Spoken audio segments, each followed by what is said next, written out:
Povo meu, povo meu, povo meu, eu quero pedir perdão aos meus co-irmãos vascaínos, porque quando a gente chega cansado do trabalho e a gente tira um descanso, a gente acaba cochilando.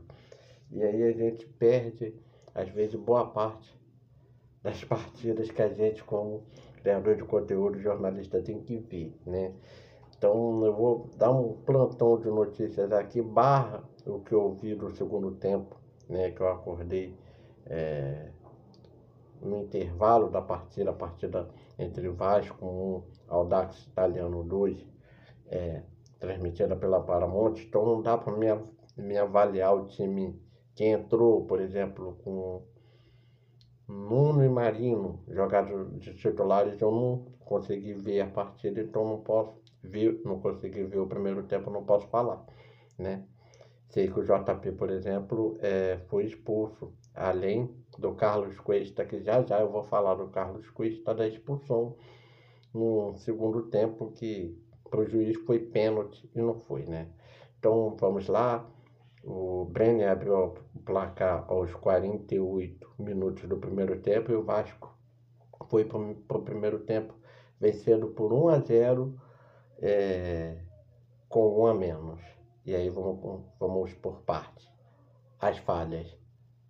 A falha do Vasco no gol do Fuentes, né? Um cruzamento da direita para a área, que o Fuentes consegue fazer o seu gol, é, só parecido com o gol do Brenner, né? Quem vê na repetição, a diferença do gol do Brenner é que foi um cruzamento do Puma, o, o, ai, o, o Claudio Spinelli não consegue cabecear e o Brenner vai e faz o seu gol com a camisa do Vasco. O Fuentes vem um cruzamento na área, ele empata a partida, só que aí o detalhe não é o cruzamento, o detalhe é que quando o jogador do Audax cruza para a finalização do Fuentes, o jogador do Vasco, se eu não me engano, era o Piton, que não consegue, quando a bola chega na ponta direita do ataque do Audax Italiano, o Piton não consegue jogar a bola para lateral, né? Eu até falei, pô, zero jogo, zero a bola, né? Rasga. E meu pai estava assistindo a partida comigo, tinha acabado de chegar da corridinha dele, com a minha madrasta, falou, vimos o segundo tempo junto. Ele falou, Wesley, o Vasco já está com 1 a menos. Se ele zera e toma cartão, ou é expulso, machuca, ficaria com 2 a menos. Era melhor que zerasse hoje, pensando hoje com a cabeça fresca, era melhor que zerasse, né? Porque a gente veria, além desse erro da defesa do Vasco, de não afastar a bola no primeiro gol do Fuentes, o gol de empate do Audax Italiano, a gente iria ver um lance de erro bizonho da arbitragem da partida, né? Foi falta, o Carlos Cuesta segura o jogador do, do, do Audax Italiano, só que a falta foi fora da área. O Carlos Cuesta era o último homem. Qual era do juiz? Se ele foi ver que o Carlos Cuesta era o último homem, ele tinha que olhar, estava na cara dele, que a falta começa fora da área, não dentro. A falta que originou a expulsão do Carlos Cuesta foi fora da área e o jogador do Audax Italiano cai dentro. O jogador do Audax vai, cai dentro e o juiz expulsa o Carlos Cuesta e ainda dá o pênalti. Falha grotesca, tá na cara, né? O juiz se embolou um pouquinho no segundo tempo que eu vi, né? Até o Renato reclamou. Aí o Troiãs, que não tem nada a ver com isso, vai lá e sela a vitória com um pênalti errado, pois a falta começa fora da área e termina dentro da área Cruz Maltina. E o Audax Italiano vence o Vasco de virada por 2 a 1. Então, Brenner aos 48 do primeiro tempo, Fuentes aos 17 do segundo e o Troianski, né? Acho que se lê assim, aos 41 do segundo tempo de pênalti, um pênalti onde a falta começa fora da área e termina dentro, ok? Eu não vou avaliar que a expulsão bem do JP foi 2 cartões, né? Um cartão, o primeiro cartão amarelo, o segundo cartão amarelo. Eu não vi o primeiro tempo para ter uma opinião exata do ambiente, de como estava. Como eu falei, eu acordei, fui ligar a televisão, até porque minha madrasta vê televisão, né? A gente não mora sozinho e a gente descansa um pouco e a gente acaba, sem, muitas das vezes, às vezes, sem ver a partir dessa vida, muitas das vezes, do jornalista criador de conteúdo independente, tá, gente?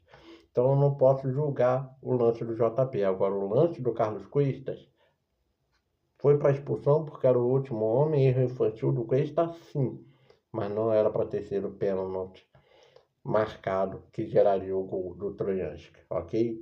Com esse resultado, o Vasco fica com 1 ponto, né? Empatado com o Barracas Central, que ainda não jogou. O Barracas encarou o Olímpia no Defensores del Chaco em Assunção, no Paraguai, ok? O Olímpia tem 3 pontos por ter vencido do Audax Italiano no Chile.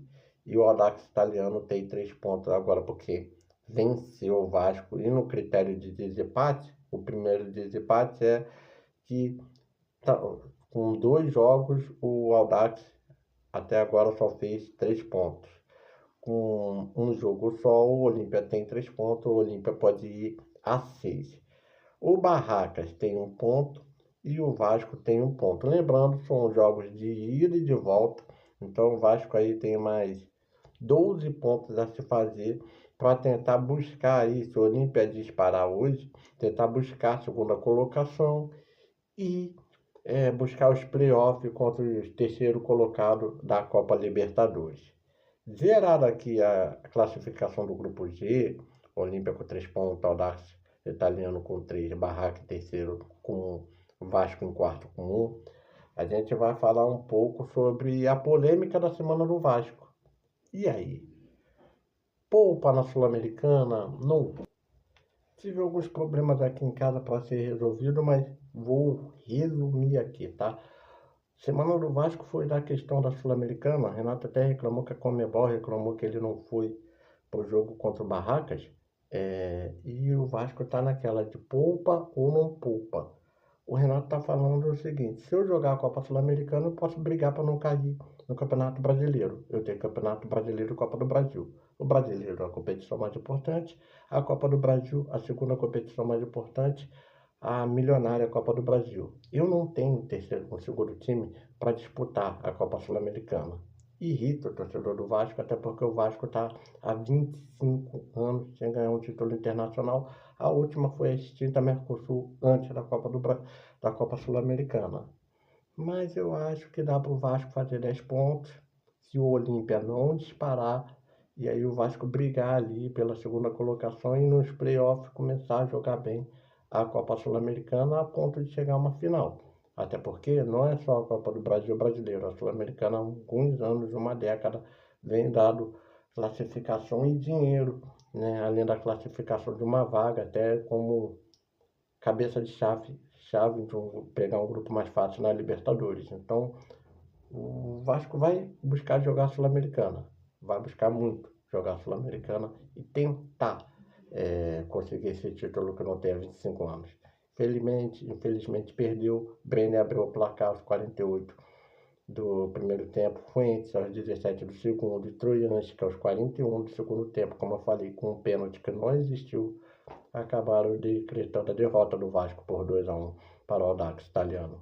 Olímpia 3 pontos, Audax Italiano segundo com 3, Barracas com 1 ponto, Vasco em quarto com 1 ponto. Essa é a classificação do grupo G. Valeu, galera. Fui.